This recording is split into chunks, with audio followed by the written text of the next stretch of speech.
নমস্কার বন্ধুরা, ঝুমাস কিচেনে তোমাদের সবাইকে স্বাগত। আশা করি বন্ধুরা তোমরা প্রত্যেকেই ভালো আছো এবং সুস্থ আছো। আজকে আমি তোমাদের সাথে রেসিপি শেয়ার করব মোচার কোপ্তা কারি। এবার দেখো তাহলে কি করে করি। এবার এখানে মোচা আমি আগের থেকেই কেটে নিয়েছি। মোচা কাটা দেখাতে গেলে ভিডিও অনেক লম্বা হয়ে যেত, সেই জন্য মোচা আগে কেটে নিয়েছি। আর এখানে আছে মটর ডাল, আগের দিন রাতে ভিজিয়েছি, তাহলে দেখবে পেস্ট করতে সুবিধা হবে।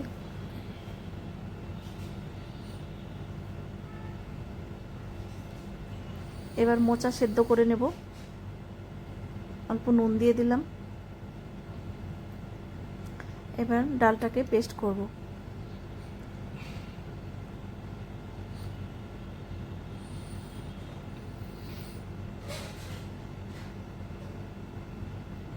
এবার সামান্য একটু জল দিলাম, বেশি জল দিলে আবার পাতলা হয়ে যাবে। এবার দেখো পেস্ট করা হয়ে গেছে। এবার ঢেলে নেব।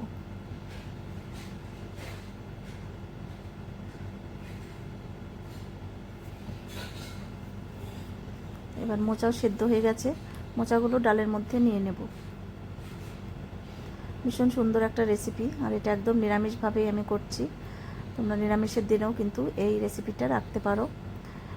আর এখানে দিলাম একটু বেসন বাইন্ডিংয়ের জন্য।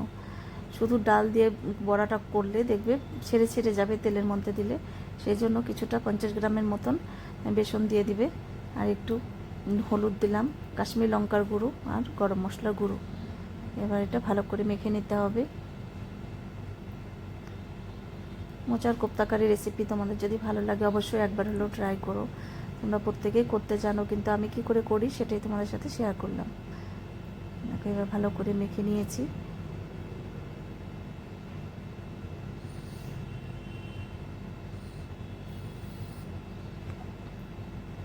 এবার দেখো সাদা তেল আগের থেকেই গরম করে নিয়েছিলাম। এভাবে হাতের মধ্যে নিয়ে একটু গোল গোল চ্যাপটা চ্যাপটা করে ভেজে নেব।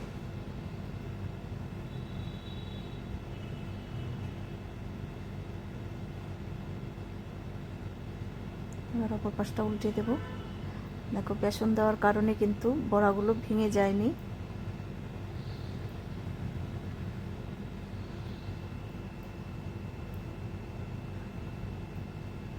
এবার এটা হয়ে গেছে, নামিয়ে নেব। এবার বাকিগুলো ভেজে নেব।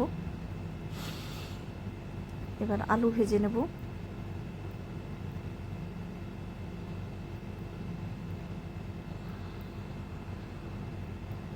এবার অল্প নুন দিয়ে দিলাম।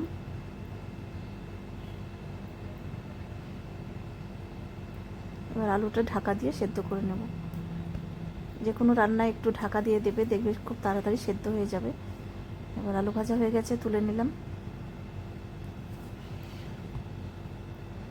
এবার অল্প জিরে ফোড়ন দিলাম, দুটো শুকনো লঙ্কা, আর দুটো দিলাম টমেটো কুচনো। তেলের মধ্যে টমেটো দিলে দেখবে খুব তাড়াতাড়ি গলে যায়। এবার অল্প নুন দিয়ে দিলাম ঝালের জন্য, 4টে কাঁচা লঙ্কা। এবার দিলাম আদা বাটা আর জিরে বাটা। তোমরা চাইলে গুঁড়ো দিয়েও রান্না করতে পারো, জিরের গুঁড়ো। আর দিলাম কাশ্মীরি লঙ্কার গুঁড়ো, হলুদ, আর একটু জল দিলাম যাতে মশলাটা পুড়ে না যায়। আর একটু কাশ্মীরি লঙ্কার গুঁড়ো দিয়েছি কালারের জন্য। দেখো মশলা কিন্তু কষানো হয়ে গেছে, তেল ছাড়তে শুরু করেছে। এতেই বোঝা যাচ্ছে মশলা কষানো হয়ে গেছে।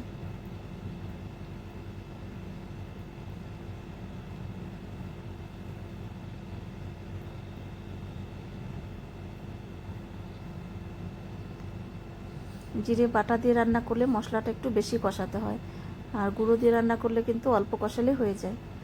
এবার ঝোলের জন্য জল দিলাম। আর এই কোপ্তাতে কিন্তু ভীষণ জল টেনে যায়, সেই জন্য একটু জলটা বেশি দেবে, পরে এতটা ঝোল কিন্তু থাকবে না। এবার আলুগুলো আগে দিলাম, কোপ্তাগুলো পরে দেব। এবার দেখো ঝোলটা ফুটে আসার পর কোপ্তা দিয়ে দিলাম।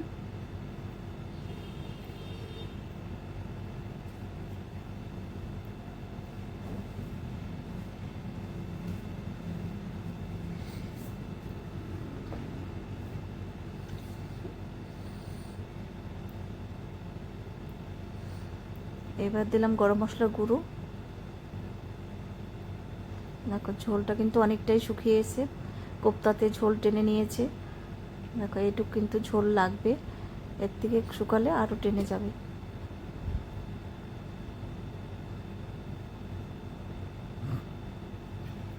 এবার 1 চামচ ঘি দিয়ে দিলাম, যেহেতু রান্নাটা নিরামিষ আর কোপ্তা কারিতে একটু ঘি দিলে টেস্ট কিন্তু আরও বেড়ে যায়। তোমাদের কাছে রেসিপি কেমন লাগলো অবশ্যই কমেন্টে জানিও। এবার হয়ে গেছে, নামিয়ে এবার থালায় সার্ভ করে দিলাম। এই রেসিপিটা কিন্তু ভাত দিয়ে বেশি ভালো লাগে রুটি পরোটার থেকে।